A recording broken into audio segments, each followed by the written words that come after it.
적폐 언론은 정의기억연대와 윤미향 당선자에 대한 악의적 공격을 즉각 중단하라. 지난주부터 조선일보, 중앙일보, 매일경제 등 적폐 언론이 정의기억연대와 더불어시민당 윤미향 당선자에 대한 거세찬 공격을 들이대고 있다. 인터넷 검색창에 윤미향을 치면 수많은 의혹제기 기사들이 연일 쏟아지는 것이 작년 여름 조국 사태 당시와 방불하다. 주된 공격 내용 중 하나는 후원금 사용처 문제이다.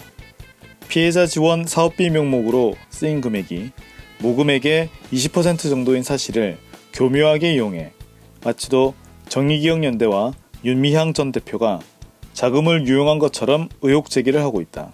정의기억연대는 피해자 생계 지원을 위해 활동하는 단체가 아니다.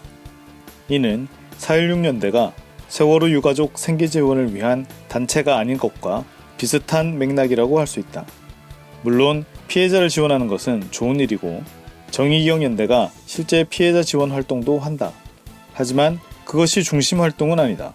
정의기억연대는 모금 목적을 수요시위 등 국내외 활동, 쉼터, 평화의 우리집 운영, 그리고 생존자 복지를 위한 정의기억연대 활동, 전시성폭력 피해 여성 지원기금, 전쟁과 여성 인권박물관 운영, 관련 연구 조사 등이라고 밝혔다.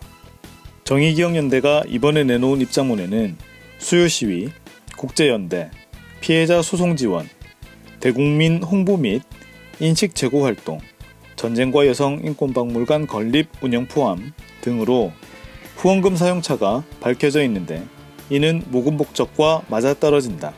그럼에도 친일 적폐 언론은 사실관계를 교묘하게 왜곡하여 정의기억연대와 윤미향 당선자를 깎아내리는 데 혈안이 되어 있으며 여기에 미래통합당도 적극 함께하고 있다.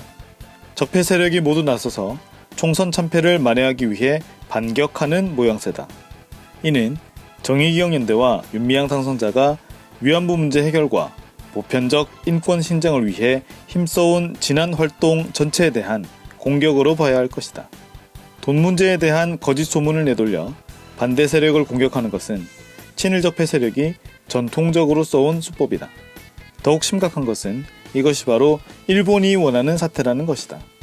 더불어민주당 김두관 의원은 이번 사태를 두고 친일, 반인권, 반평화 세력의 최후 공세라면서 2015년 박근혜 정권이 맺은 굴욕적인 한일 위안부 합의를 문재인 정부가 파기하지 못하게 하려는 의도가 아닌가 하는 의심을 지울 수 없다.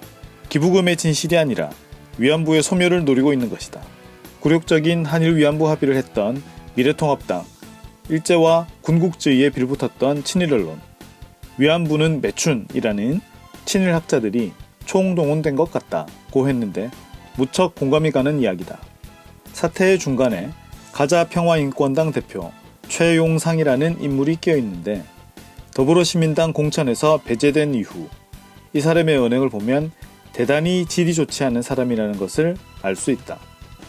민족적 양심을 가진 사람이라면 입에 담기 힘든 말들을 뱉어내고 있다.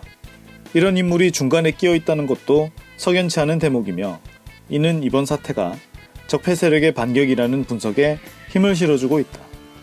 이 사건의 본질은 친일 적폐 세력의 민족 자주 세력, 민주개혁 진영에 대한 반격이자 정치 공세라고 봐야 할 것이다. 우리는 적폐 언론의 일방적인 정치 공세에 휘둘리지 않고 위안부 문제 해결, 친일 잠재 청산, 친일 적폐 청산, 적폐 언론 청산에 매진해 나갈 것이다. 친일 적폐 세력은 정의기억연대와 윤미향 당선자에 대한 악의적 공격을 즉각 중단하라. 2020년 5월 12일 국민주권연대